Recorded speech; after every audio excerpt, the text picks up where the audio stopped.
Radio Publique Africaine.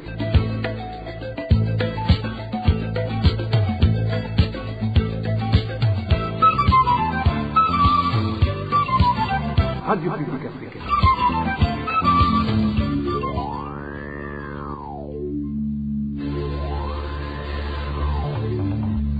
C'est le moment de suivre le journal parlé en français.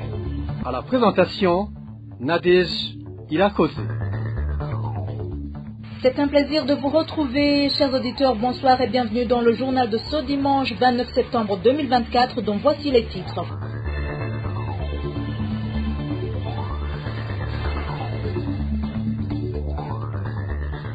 Les habitants de la province de Rumongue accusent leur gouverneur de les avoir arnaqués en leur demandant de payer pour des habits déjà sponsorisés par des banques qu'ils devaient porter à l'occasion de l'inauguration du bureau provincial. Le sucre reste une denrée alimentaire très rare dans la capitale politique de Gitega. Les habitants grognent qu'ils ne peuvent même pas se procurer du sucre importé étant très cher au marché. Le déplacement est toujours un problème sérieux dans plusieurs provinces du pays suite à la pénurie de carburant et le chauffeur qui assure le transport en commun ne respecte ni les prix officiels ni le code de la route. Tout de suite le développement de ces titres.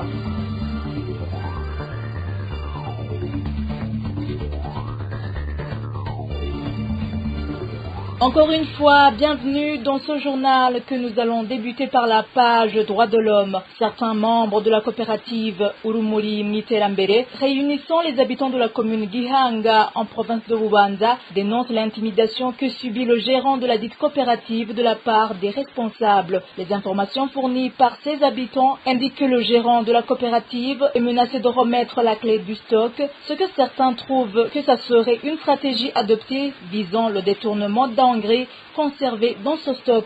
Reportage signé Elvis Nyomungere. Tout a commencé lundi dernier, le 23 septembre 2024, lorsque la coopérative Urumuri Mwiterambere du village 6 en commune Gihanga, province de Bubanza, a réceptionné 23 tonnes d'engrais fourmis. C'est ainsi que le gérant de cette coopérative, à la personne d'Enoch Bigirimana, a été sommé de remettre la clé du stock sans délai, ce qu'il n'a pas obtempéré. Nos sources parmi les membres de la coopérative Urumuri Mwiterambere révèlent que ce gérant a été menacé de mort par les dirigeants, entre autres le nommé Dieudonné Nduwimana, président de la coopérative, Elvis Nshimirimana, surnommé Joga, trésorier, ainsi que Patrick Manirakiza, secrétaire. Le lendemain, mardi, le 24 septembre, une correspondance a été adressée à Enoch Bigirimana pour lui signifier qu'il est démis de ses fonctions de gérant de la coopérative Urumuri Mwiterambere. À travers cette lettre signée par Dieudonné Nduwimana, au nom du président de la coopérative de la RPA, a pu se procurer une copie. Enoch Bigirimana est accusé de ne pas respecter les ordres du comité exécutif de l'association, se présenter au service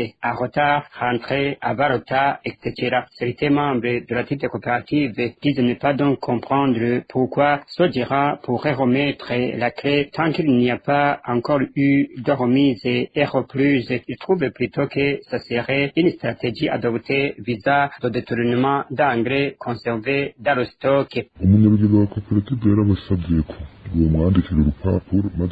Le gérant de la coopérative leur a demandé de rédiger et signer sur un document et qu'il y ait remise et reprise. Mais Dieudonné Nduwimana, Patrick Manirakiza et Elvis Nshimirimana, dit Yoga, n'ont pas voulu entendre les doléances du gérant. Par contre, ils se sont précipités à composer une lettre pour le suspendre en fonction, alors qu'il y a une commission qui est en train de faire des enquêtes. Ils veulent tout simplement détourner l'engrais se trouvant dans le stock pour enfin le mettre à sa charge. Nous voyons qu'ils ont l'intention de lui faire du mal. Il faut lui chercher quelqu'un pour procéder à la remise et reprise, mais ce n'est pas possible de leur céder la clé car ils veulent lui orchestrer un montage. Pour ce, nous implorons toute personne qui entendra cette voix d'alerter pour le gérant de la coopérative qui risque d'être éliminé pour leur avoir refusé de voler des engrais comme ils l'ont fait pour l'argent. amahera. La rédaction de la RPA n'a pas pu joindre Dieudonné Nduwimana, président de la coopérative Urumuri mu iterambere du village 6 en commune Gihanga, pour recueillir sa réaction. Vous saurez que Dieudonné Nduwimana a été accusé il y a quelques temps d'avoir détourné un montant de 42 millions de francs burundais destinés aux membres de la coopérative Urumuri mu iterambere. Merci Elvis Nyomwongere. En page gouvernance, les habitants de la province de Rumongue crient au vol et accusent leur gouverneur de les avoir dépouillés. En effet, ce dernier a collecté des sommes colossales, soi-disant destinées à l'achat des habits que ses gouvernés ont portés lors des cérémonies d'inauguration du nouveau bureau provincial. Des habits qui, en réalité, ont été sponsorisés par certaines entreprises, dont les banques. Josiane Mozaneza.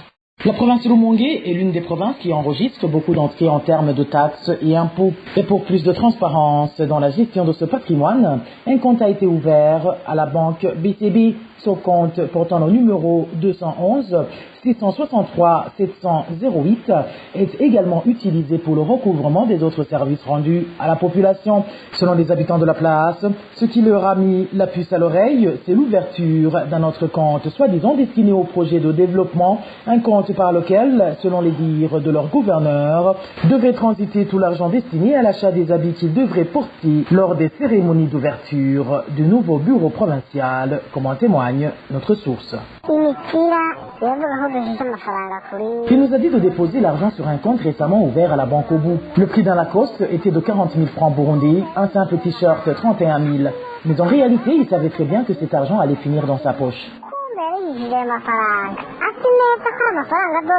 Pour compléter la tenue, chaque participant devrait porter une casquette vendue à 15 000 francs la pièce et tout ce montant devrait être déposé sur le compte numéro 183 734 domicilié à la banque au bout. Ce qui a beaucoup frustré les habitants de la place, c'est de constater que ces tenues qui leur ont coûté autant d'argent ont été achetées par les entreprises et banques qui ont sponsorisé ces activités. De plus, parmi ceux qui ont contribué, il y en a qui n'ont pas pu avoir ces habits sans toutefois être remboursés.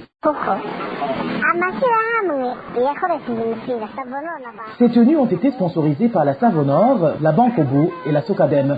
D'autres microfinances ont également appuyé mais n'ont pas pu mettre leur logo sur ces habits vu leur maigre contribution. Mais les autres comme la Savonor et la Banque Obo, ils ont mis leur logo sur les t-shirts et les Lacoste qu'on portait ce jour-là. Donc, la province n'a acheté aucun t-shirt ou un quelconque Lacoste, comme ils veulent nous le faire croire. Révoltés, les habitants de la province de Rumongue demandent à ce que tout cet argent leur soit restitué, vu qu'il n'a pas servi. À propos de ces lamentations, la rédaction de la RPA n'a pas encore pu joindre Léonard Niosaba, gouverneur de la province de Rumongue, pour de plus amples éclaircissements. Vous saurez que les natifs de la province de Rumongue vivant à l'étranger ont eux aussi été mis à contribution. Merci Josiane Mozaneza. Je vous rappelle que vous pouvez également trouver les journaux ainsi que toutes les émissions sur les différents comptes de la RPA, à savoir Facebook, YouTube, X et sur le www.rpa.bi. RPA. Parlons à présent société. Bien que le carburant de type essence soit disponible, les habitants de la province de Ruyigi disent que pour eux, rien n'a changé par rapport aux moyens de déplacement. Non seulement les conducteurs de véhicules n'ont pas diminué les prix de transport, mais également ils continuent de charger les passagers comme des bagages, dépassant ainsi le nombre de personnes à transporter. Les détails avec le vice Nyonzima. Les habitants de la province de Ruyigi indiquent qu'ils n'ont pas encore remarqué ce changement depuis que le carburant de type essence n'est plus un problème. Ce citoyen rencontré au chef-lieu de la province nous a affirmé que l'essence est disponible, mais le prix du ticket, lui, reste le même. Cet habitant ajoute que si on demande au chauffeur pourquoi il ne baisse pas les prix, ils répondent que les prix de tous les biens sur le marché ont augmenté. Le problème de manque d'essence est maintenant résolu, mais les motards n'ont pas ramené les prix aux prix officiels et soulèvent la cherté des billets sur le marché, avec comme exemple le prix du kilo de cycle qui s'achète à 8 000 francs pour les véhicules Probox. Pour un trajet de 6 500, il nous faut payer au moins 10 000 francs parce que l'essence n'est plus problème. Ce qui rend furieux ces passagers est que ces chauffeurs dépassent le nombre autorisé de passagers dans le véhicule malgré ces prix exorbitants. Ils n'ont pas revu à la baisse les prix, mais continuent de déplacer comme des bagages pour ceux qui vont vers Nyabisinda. Un motard transporte jusqu'à 3 passagers et ceux qui vont vers Gisuru ou Chankuzo, puisqu'ils payent les policiers, ils transportent beaucoup plus de personnes que possible. Les habitants de la province de Ruyigi demandent au gouvernement de suivre de près le transport des personnes car aujourd'hui, l'essence n'est plus un problème. Merci Clovis. Niondima, même chose en province de Ngodi. Les passagers ne sont pas transportés dans de bonnes conditions. Les conducteurs qui assurent le transport en commun ne respectent pas le nombre exact de passagers. Cela se remarque surtout sur la route Ngodi-Gitega. Emmanuel Daishimiye. Depuis que le gouvernement a diminué les prix de transport en commun, les passagers ne sont pas transportés dans de bonnes conditions sur la route Ngodi-Gitega. Ils indiquent que les chauffeurs violent toutes les règles à l'apport le chargement. Ils craignent des accidents. Une moto peut transporter jusqu'à 4 personnes. Une voiture dite Probox transporte 5 personnes derrière et 3 devant à côté du chauffeur. D'autres passagers se rangent à l'arrière de la voiture dans l'espace réservé aux bagages. Un minibus de TPS transporte 5 personnes dans un espace qui est normalement réservé à 4 personnes. C'est la honte. Sur la route Ngozi-Gitega, les policiers sont malheureusement au courant de cette pratique. Sur les barrières des policiers, les chauffeurs font semblant de s'arrêter et donnent des pots de vin aux policiers pour qu'ils les restent poursuivre leur trajet. S'il arrive sur une barrière des policiers, les chauffeurs donnent des pots de vin aux policiers et le policier les autorise à continuer leur voyage. Les policiers ne se préoccupent pas de la vie des passagers. Ils ont besoin de l'argent seulement. Ces habitants qui empruntent la route Ngozi-Gitega demandent aux autorités habilitées de trouver une solution à ce problème pour éviter d'éventuels accidents. Merci Emmanuel Ndaishimiye. Et en province de Gitega, la pénurie du sucre de la Sosumo s'est aggravée dans la capitale politique de Gitega depuis la montée de son prix officiel. Les habitants de Gitega déplorent aussi le fait que le sucre importé est très cher sur le marché. Le point avec Balthazar Miburo. Les habitants de Gitega indiquent qu'au chef-lieu de cette province, il n'y a pas de cycle de la Sosumo dans les boutiques. Cet habitant de Gitega dit avoir fait le tour de plusieurs boutiques, mais qu'il rentre bredouille. ubajije abagosisi ni kuvuga bayitanga mu makomine no mu bakuru b'amakaritsiye bose bakubwira yuko. Quand tu demandes aux commerçants grossistes, ils te répondent qu'il n'y en a pas. Vous comprenez que la situation est très grave. Nous attendons ce sucre en vain. Notre source indique que depuis la montée de son prix, le sucre de la Sosumo a complètement disparu. Il se demande si le président de la République aurait menti la population. Depuis que le sucre de la Sosumo est passé de 3500 à 8000 francs le kilo, il n'est plus disponible. Nous nous demandons si le président de la République nous a menti. Il a dit que ceux qui ont augmenté le prix n'ont pas pensé à nous, mais lui aussi, il n'a pas pensé à nous parce qu'il n'a pas réduit son prix ou permis la disponibilité de ce sucre. Cet habitat de Gitega demande au gouvernement de tout faire pour que ce sucre de la Sosumo soit disponible. C'est l'eau et des enfants et les malades ne consomment plus du thé à cause de cette carence de sucre.